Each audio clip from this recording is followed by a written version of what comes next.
Okay, Trans Am fans, Gause Garage coming to you from Music City Mopar Show here in Nashville, Tennessee.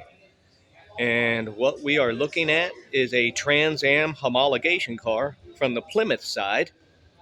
That is the AAR Cuda, which harkens from Dan Gurney's All American Racers. And take a look at the workmanship on here. You can still see the orange overspray on the exhaust manifolds, which would be factory correct. And you see all that black assembly in 70, that's all painted black. In subsequent models like the 71 Cudas, it would be regular body or regular bare steel. But anyway, you can see the Trans Am tag off to the right, and then FE5, that's red. And you can see the A53. That A53 is your Trans Am package and the secret ingredient to this car. Whoever put the car together has done one hell of a nice job. And taking a look into the interior, yes, you can see that Hurst pistol grip shifter.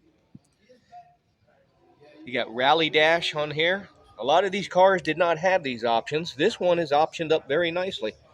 Console 4-speed, rally dash, rim blow steering wheel. Paint and body is beautiful. Look at the reflectivity on that.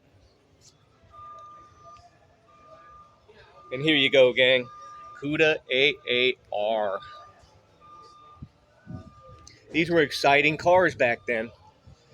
You had the lightweight nature of the 340, but then again, it had the three two-barrel six-pack or six-barrel treatment.